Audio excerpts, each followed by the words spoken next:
औज़ुबिल्लाहिमिनश्शैतानिर्रजीम बिस्मिल्लाहिर्रहमानिर्रहीम। अस्सलाम वालेकुम तमाम दोस्तों, बहनों, भाइयों, आपको खुश आमदीद कहते हैं। उम्मीद करते हैं कि आप सब खैर व आफ़ियत के साथ होंगे। तो दोस्तों, बहनों, भाइयों, आज आपको बताने जा रहे हैं कि शोहर के अगर किसी बीवी का शोहर किसी गैर औरतों में दिलचस्पी है, गैर औरतों के साथ ताल्लुकात हैं किसी लड़की के साथ, तो उसको ख़त्म कर सकते हैं आप। तो बहनों भाइयों, अभी तक अगर आपने हमारे चैनल को सब्सक्राइब नहीं किया, हमारे चैनल को सब्सक्राइब करें, बेल आइकन को प्रेस करें ताकि आने वाली अपडेट आपको मिल सके। तो बग़ैर वक्त ज़ाया किए आपको बताते हैं कि आपने करना क्या है।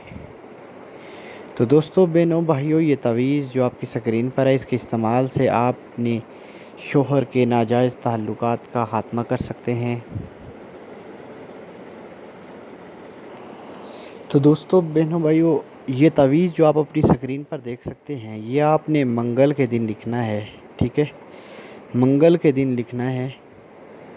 और ये तावीज़ आपने काले सही वाले पिन से या ज़ाफ़रान से लिख लेना है। ये लिखने के बाद ये आपने चाल के मुताबिक लिखना है। चाल भी हम आपको बताएंगे कि क्या है।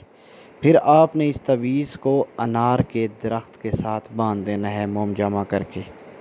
जब आप ये तवीज़ बनाकर अनार के दरख्त के साथ बांधेंगे तो उसके बाद ये तवीज़ अपना असर दिखाएगा। इंशाअल्लाह नाजायज़ ताल्लुकात ख़त्म हो जाएंगे।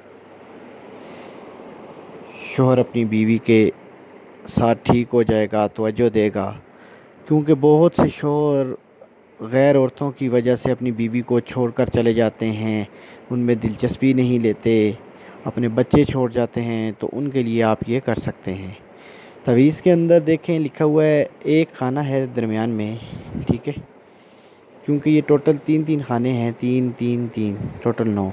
ठीक है, अब सेंटर में देखें जो लिखा हुआ है अलबग़्ज़ फ़लाँ बिन फ़लाँ। यहाँ पर अगर कोई बीवी कर रही है अपने शोहर के लिए कि वो सब कुछ छोड़ दे, ये गलत आदतें, लड़की को छोड़ दे, उनकी जुदाई हो जाए जिसके साथ उसके गलत ताल्लुकात है।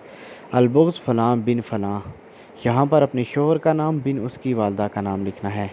फिर अला, फिर उसके बाद फ़लाना बिनते फ़लाना की जगह दूसरी लड़की का जिसके साथ उसके ताल्लुकात हैं ख़त्म करने हैं, उसका नाम, बिनत उसकी माँ का नाम, बस ये लिखना है। और ये तवीज़ चाल के मुताबिक लिखना है। ठीक है, चाल के मुताबिक लिखना है। इसको दोपहर के वक्त 10-11 बजे के टाइम लिख लें तवीज़ को और इसको इस्तेमाल करें। इंशाअल्लाह अल्लाह पाक के फ़ज़ल से, अल्लाह पाक के करम से नाजायज़ ताल्लुकात ख़त्म हो जाएंगे और ज़िंदगी हंसती बसती होगी। तवीज़ बताने का मुकम्मल तरीका बता दिया है आपको। कोई भी सवाल हो कमेंट में पूछ सकते हैं। इजाज़त दीजिए, अल्लाह हाफ़िज़।